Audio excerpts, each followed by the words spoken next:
Hey, welcome to the Trinity Podcast, where we're helping Americans understand and master real estate investing, business and personal credit, and the money matrix. What does that mean for you? How each one affects you, and how to leverage your Trinity wealth and take control of your own economic independence. I'm Joanna Wright, real estate wealth maven, here with Becky Estep, the credit coach queen. Lovely. So glad you're here, Becky, because today we're going to be talking about foreclosure versus loan modification versus short sale versus deed in lieu. Like, how do you choose when you're in this pickle? Becky, you had mentioned as the credit coach queen, some credit issues that come up about this. I'm going to bring to the table a little bit of what I know, what I've seen in a lot of short sales that I've done, pre-foreclosures, loan modifications, all my experience. We're going to bring that to the table and give you guys examples of how you would choose. Becky, why don't you go ahead and start us off with the confusion part of it? Like, so I know you know somebody that's facing these options. And so this is where it came from, right? More people should know that they have options, right? So what was it that said, you know what, we need to talk about this on our podcast?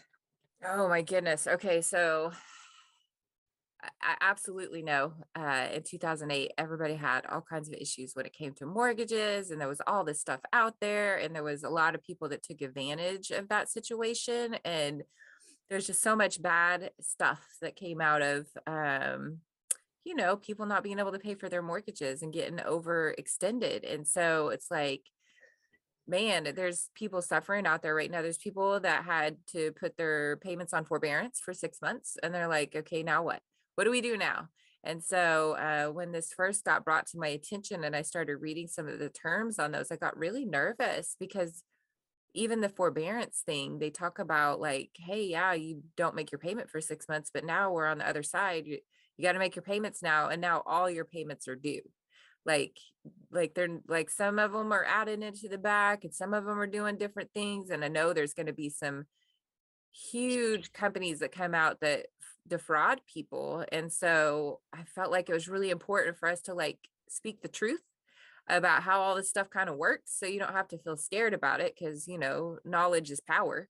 And so if you have the knowledge, then you have the power. And so it doesn't have to be as big of a crisis of feeling like you lost everything you've worked for this whole time. And so I'm super excited to go over this subject, just because there's so many different definitions floating out there. There's so many people doing different things out there. There are ways to save things. There are ways to do things, and there's ways to walk away from it without being financially responsible for it, like forever.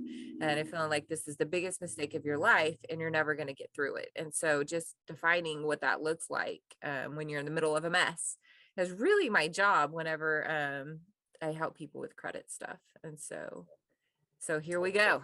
Let's get into the meat. Absolutely. So I have done a ton of short sales and loan modifications, and working with people on a deadline of foreclosure. Like, they have 90 days, they need to make decisions. And most of them, pretty much all of them, want to put their head in the sand and pretend it doesn't exist.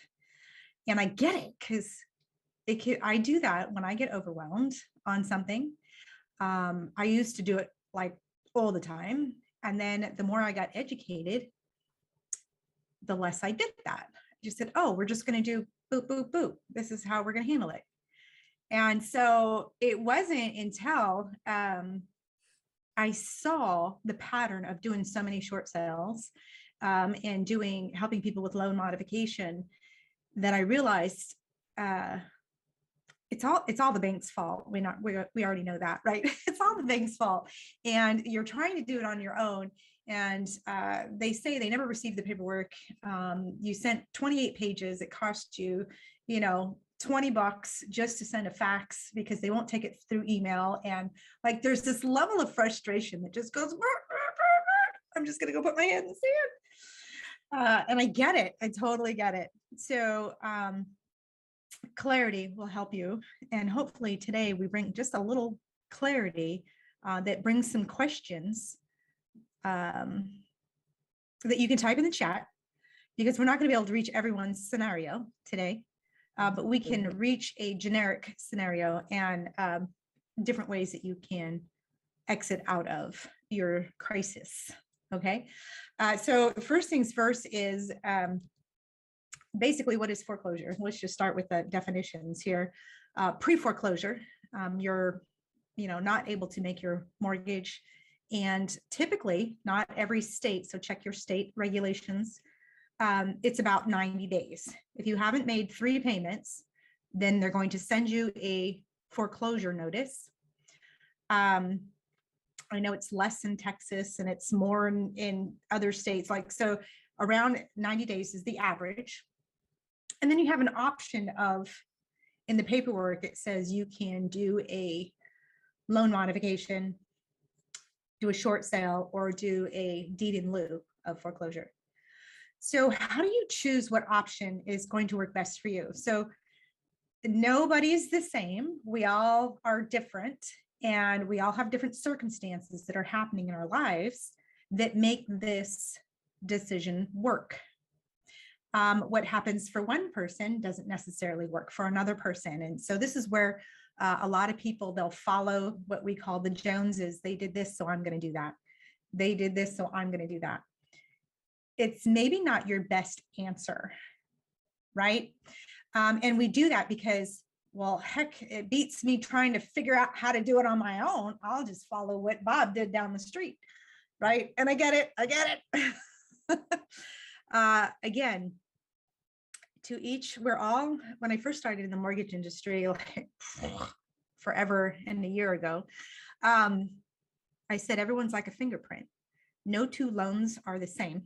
So you're not going to get the same rate. You're not going to get the same deal because you are different, period. Depends on what you buy, depends on your credit score, depends on where you're at, all kinds of things. So is what makes up your rate. Are you putting stuff on the front end and the back end? Okay, I'm not going to get into that. But so pre-foreclosure, if you're facing that now, I invite you to reach out to us with questions. This will bring more clarity to the audience as well. Okay. So you're going to be helping more than just yourself. So first of all, don't feel ashamed. Okay. Let's just start with that. Don't feel ashamed. If 40% of the population lost their jobs over COVID and all the craziness, like 40% of our people are suffering out there. There's people that have lost their spouses. There's all sorts of situations out there that are completely out of our control. So we just need to start somewhere. Right. And I'm no different. Like, I lost everything in 2008. Like, I've messed everything up. I had rental properties. I had this and that, and I was overextended on credit. And so I watched from a perspective of looking at everybody's credit reports from that whole mess. And so when it comes to credit things and looking at your situation, like, strategy is what it's all about. And once we put a plan together, we all feel better, right? Like, everybody wants a plan. And so really, that's all we're inviting people to do, like, right now, is just, let's put a plan together for you. Let's put that financial blueprint together for you so that you walk out of that the way you wanted to, instead of the way you were forced to. Ah, I love that. Can you say that one more time? So you can walk out of it the way you wanted to, instead of the way that you were forced to, because you just didn't have all the facts. Absolutely. That is gold there. That is true gold right there, Becky, because I don't know if you've noticed the past couple of years, we've been forced to do quite a bit of things we don't want to do just to be a part of society. And I'm sorry, but if you listen to the Money Matrix part of our podcast, you'll know that all of this is structured to make you lose. So don't feel bad. Don't feel ashamed. Don't feel like I should know this because I'm an adult. They don't teach this stuff in school. You have to go find it. And that's why we're doing what we do, so that you can get the inside scoop and know that everything's rigged against you, to fail, to lose your home, to lose your business, to lose, and to rely completely on the government. anyways, I'm not going to get into that part of it. I'm just, I want to stay on There's point. a better way, right? Yeah, there's a better way. There are solutions to all of this. Absolutely. Absolutely. So if you're facing foreclosure, you do have some choices. So let's just stick with that right for today. We'll jump into our money matrix statements on another podcast. But just know that there is another way. That's truly the bottom line. And then real estate is still golden, even though you might be facing foreclosure. It's still golden, and it is the number one asset to invest in, regardless of your situation, right? So you could be in foreclosure and you can go invest in real estate right now. It's okay. You don't need money or credit to do that. However, you do need your money and credit to work for you in life today, and foreclosures can be detrimental to your credit report. So you want to avoid that if at all possible. And for some people, foreclosure makes sense. For some people, foreclosure makes sense. Not all. You have options. If you can get through a short sale, if your value is not there, maybe you have some equity in your home, but it's not enough to list it and get a commission with the realtor. There's investors like me, like myself, and Becky here, that we create a win-win situation if you have to face that particular episode in your life, and sell the house. If you just want to walk away, like I've had people do that, just take my house, walk away because I cannot put up with the stress of it. Great. We are the aspirin to your headache. I'm just saying.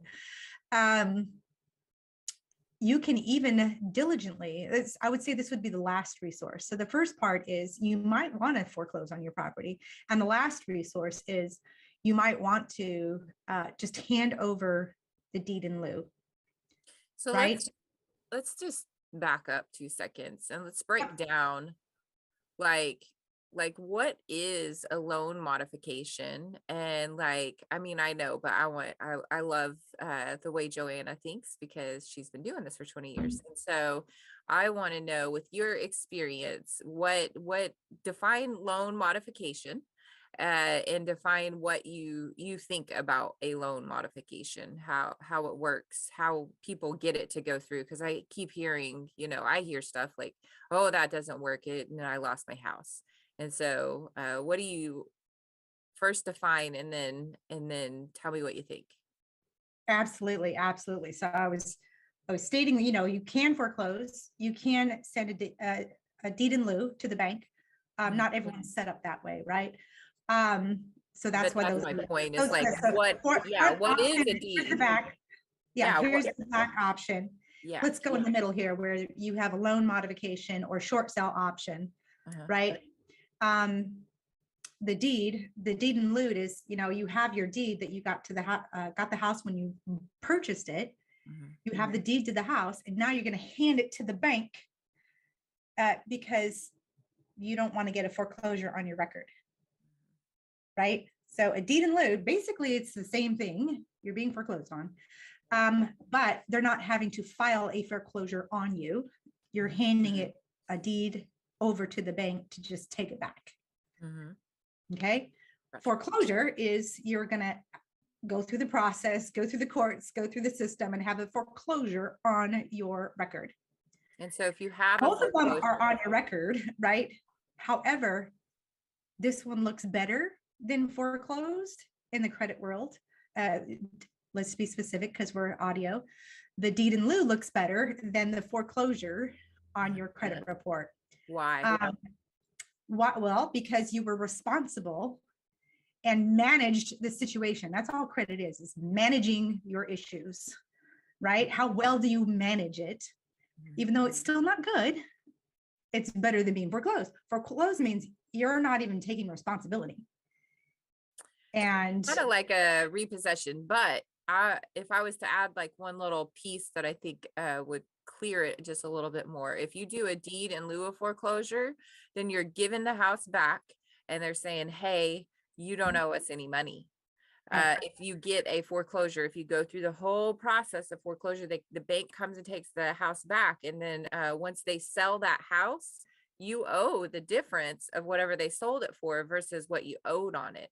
And that might not be anything. And sometimes people get a check back in the mail. It doesn't happen very often, but I've heard of it. But the point Right. is that if you'll work with the bank, then maybe you can walk away and you not have money owed. If you go through the whole foreclosure process, you potentially could owe more money still, even though you walked away from it. That'll sit on your credit report for the next 7 years. I just wanted to make that tiny Gotcha. distinction so that people are like, okay, well, I got a foreclosure. I didn't give it back. Now what?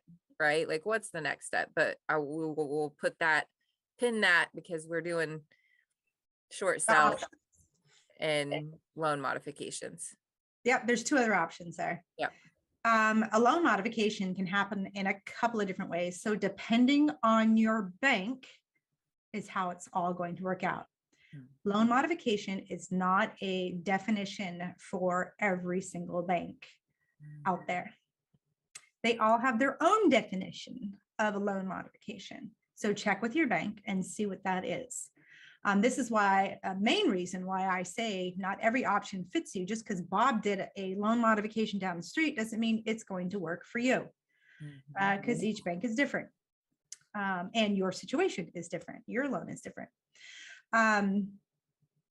So doing a loan modification could be as simple as calling your bank and say, listen, I'm unemployed. Can you take the next 3 months and put it on the back end? And then I'll resume paying. And you know work is coming. Like it could be that simple. So don't avoid not paying because you got unemployed.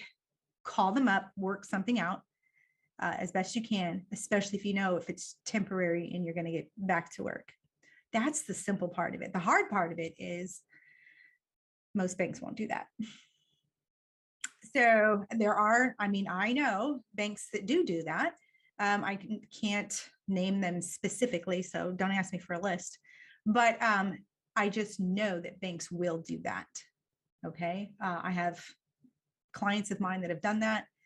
However, mostly, there's so many banks out there in the world, mostly they don't.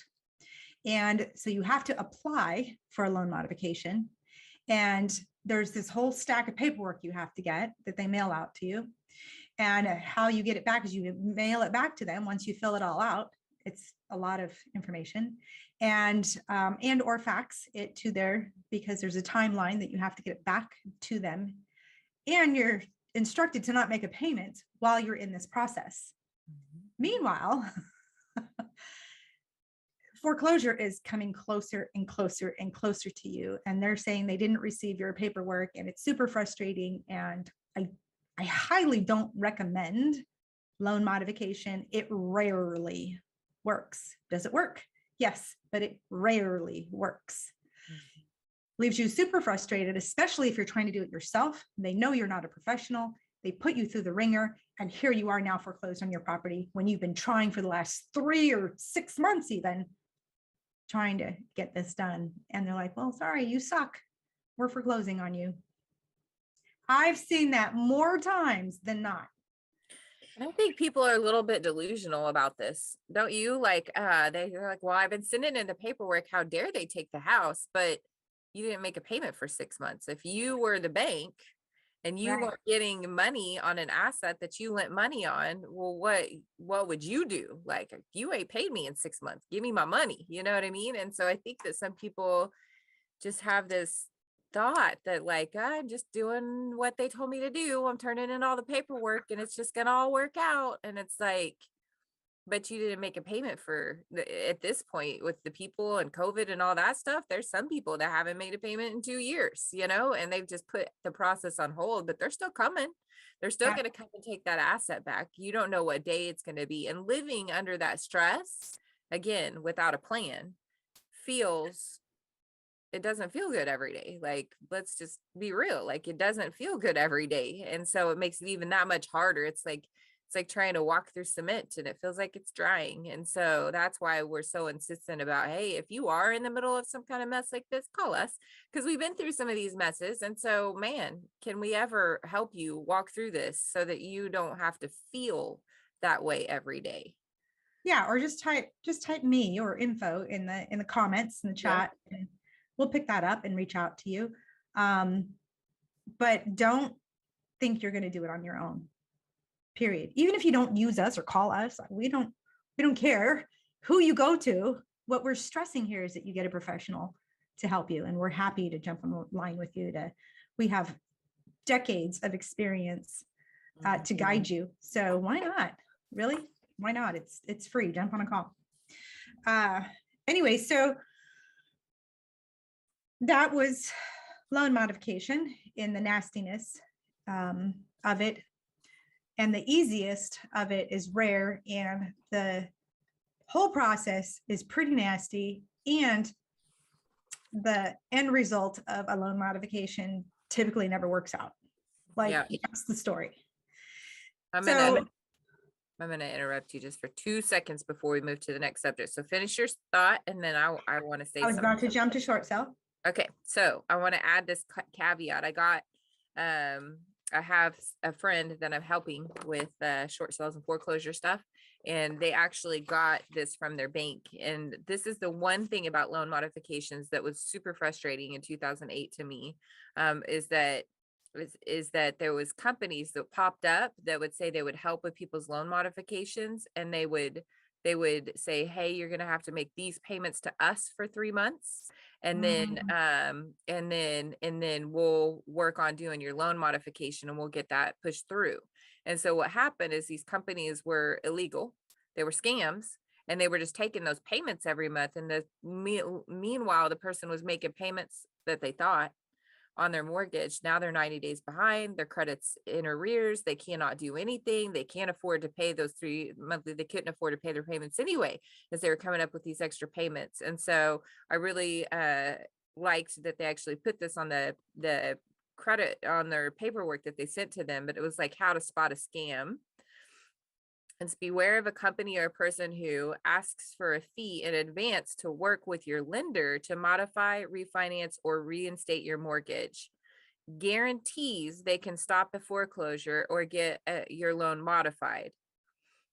Advises you to stop paying your mortgage servicer and pay them instead.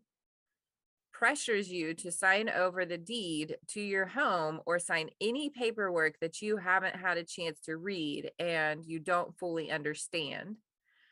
Claims to offer government approved or official government mortgage modifications. And then asks you to release personal financial information online or over the phone, and you have not been working with this person and or do not know them. Like I felt like that was really important to just Oh my God, yeah. highlight to keep people safe in this craziness when you're trying to figure this all out, and then you get messed over, and then now you doubly don't trust people. And so just saying, loan modification about who do you trust? How do you find someone to help you? Exactly. Great point. And there is a lot of, I don't care what you're doing in life, there's a lot of scams out there. So beware of that. I'm glad you read that excerpt from the paperwork, because I mean, they have to put that in there because 2008 was such a hot mess, and so many people took advantage of people that, and then the banks were like, well, what do you want me to do? I don't know. I can't help you.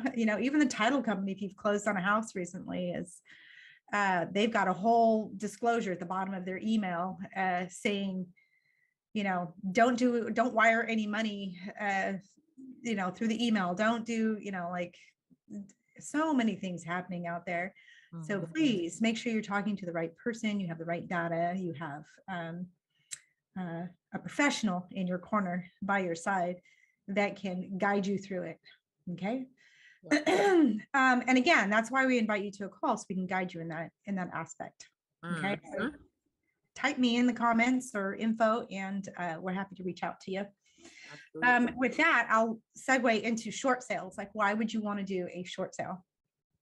So a short sale is your value is here at the bottom, and your loan is much higher than the value. Okay.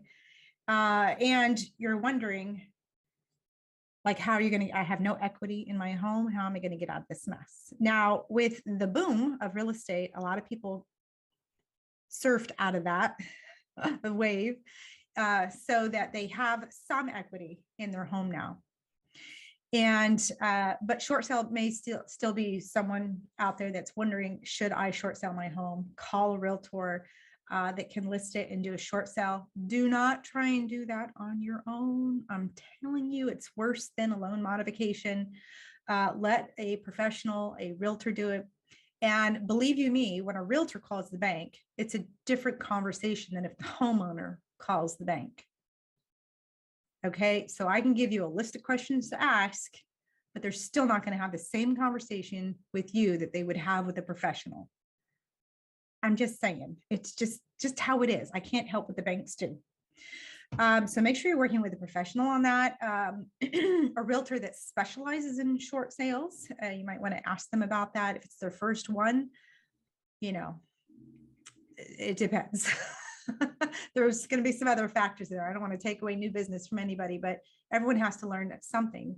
However, and at some time, however, you want someone that has a track record so that you can save your credit. And a short sale is still considered a foreclosure, bad mark, but it's not as bad as a foreclosure, right? So all of these are considered bad marks on your credit.